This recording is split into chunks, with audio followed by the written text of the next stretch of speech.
Selamat sore, Assalamualaikum warahmatullahi wabarakatuh.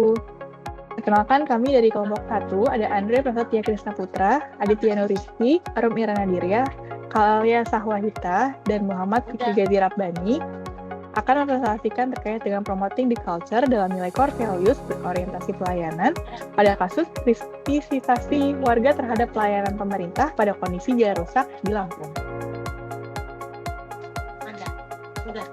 Sebelum kami mempresentasikan terkait promoting culture berorientasi pelayanan, saya akan menjelaskan terkait kasus pada jalan rusak di Lampung tersebut, yaitu seorang pemuda asal Lampung bernama Bima Yudo Saputro mengunggah video di TikTok berjudul Alasan Mengapa Lampung Gak Maju-Maju pada tanggal 7 April 2023. Dalam video tersebut, ia mengkritik kondisi infrastruktur di Provinsi Lampung, khususnya jalan yang rusak parah dan tak kunjung diperbaiki oleh pemerintah setempat. Kritik ini memicu perhatian publik secara nasional dan menjadi sorotan media arus utama. Banyak video yang kemudian bermunculan yang menunjukkan parahnya jalan rusak di Lampung. Hal ini menunjukkan kekecewaan masyarakat terkait dengan pelayanan yang ada di pemerintah setempat. Kemudian, bagaimana cara membangun budaya orientasi pelayanan untuk pemerintah pusat dan pemerintah daerah pada kasus tersebut? Ada beberapa hal yang kami ajukan untuk terkait bagaimana cara promoting the culture berorientasi pelayanan tersebut. Yang pertama adalah transparansi dan sosialisasi. Yang kedua adalah prioritas berdasarkan dampak. Ketiga, sistem pelaporan masyarakat dan respon publik. Keempat, apresiasi dan pembelajaran terus-menerus. Dan yang kelima adalah monitoring dan evaluasi secara terbuka. Terkait transparansi dan sosialisasi.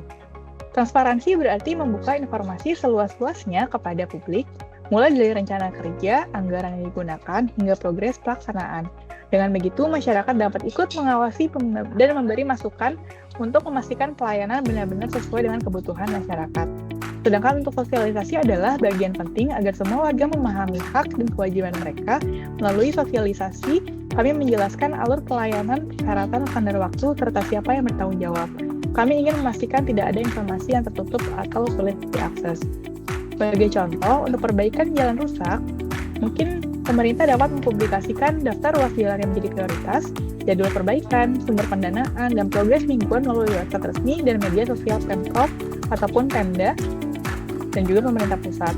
Selain itu, kami juga menyediakan kanal pengaduan dan dapat diakses oleh siapapun. Dan berikut adalah aksi nyata pada transparansi dan sosialisasi metode promoting the culture berorientasi pelayanan. Yang pertama adalah sosialisasi tentang tanggung jawab, yang mana pusat, provinsi, dan kabupaten menurut Undang-Undang dan Impres Nomor 3 Tahun 2023. Kemudian, publikasikan program perbaikan seperti jumlah ruas dan targetnya, serta laporkan hasil capaian, masalah, dan rencana tindak lanjut kepada masyarakat. Hal ini dapat bertujuan agar masyarakat memahami proses, mempercayai upaya pemerintah, dan membantu meredam frustasi. Untuk selanjutnya akan dijelaskan oleh Mas Andre. Baik, terima kasih atas waktunya Mbak Arif. Selanjutnya akan dijelaskan oleh saya. Prioritas berdasarkan dampak, yaitu fokus pada jalan strategis dan pengurusan drainase. Aksi nyata yang bisa kami berikan adalah antara lain, yang pertama adalah petakan ruas penting ekonomi yang rusak, seperti Kepri, Sukadamai, dan sebagainya. Lalu dan utamakan perbaikan drainase yang rusak. Kedua, bisa dengan mengalokasikan anggaran per ruas berdasarkan urgensinya. Yang ketiga yaitu menjaring program prioritas langsung dari masyarakat dengan seringnya tidak langsung ke lapangan. Tujuan akhirnya adalah menjadikan layanan jadi tepat sasaran, efektif, berdampak besar terhadap mobilitas dan ekonomi masyarakat. Selanjutnya akan dilanjutkan oleh rekan saya, Muhammad Fikri Gazi. Terima kasih. Lalu berikutnya adalah sistem pelaporan masyarakat untuk mengaktifkan partisipasi publik. Aksi nyata yang bisa kami tawarkan yang pertama membuat aplikasi, website, atau kanal resmi dengan menjadikan respons cepat dan dengan memastikan respons cepat dan tindak lanjut jelas. Contohnya seperti membuat aplikasi semacam Jaki. Lalu yang kedua, berikan cendera kepada masyarakat tentang periode respons. Yang ketiga, membuat call center pelayanan masyarakat terkait pelaporan masalah kerusakan jalan. Tujuannya agar masyarakat menjadi mitra aktif meminimalkan keluhan dan mempercepat penanganan. Selanjutnya,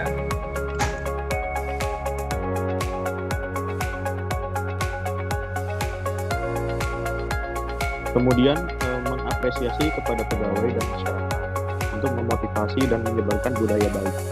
Aksi nyatanya yang pertama seperti memberi penghargaan untuk unit atau pegawai yang cepat dan berkualitas dalam respon jalan rusak, kemudian membagikan kisah sukses dan praktik baik secara terbuka, dan pemberian apresiasi kepada masyarakat yang telah memiliki partisipasi lebih banyak dalam hal pelaporan permasalahan jalan. Hal ini bertujuan untuk ASN dan instansi terdorong meningkatkan pelayanan, norma baru tertanam lebih kuat, dan masyarakat juga terdorong untuk lebih berpartisipasi demi kemajuan infrastruktur jalan.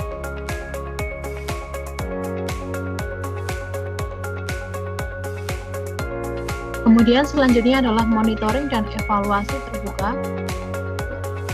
Monitoring dan evaluasi terbuka ini dilaksanakan untuk menjaga nilai orientasi pelayanan dan kualitas pekerjaan yang bisa dilakukan antara lain yaitu dengan yang pertama adalah menggunakan e-monitoring dan GIS untuk memantau progres perbaikan sehingga publik bisa melihat progres perbaikan jalan secara terbuka.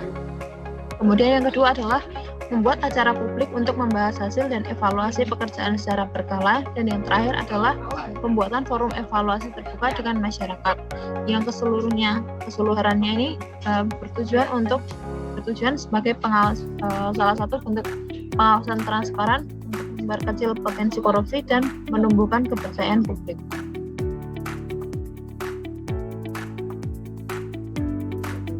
Baik, sekian presentasi dari kami.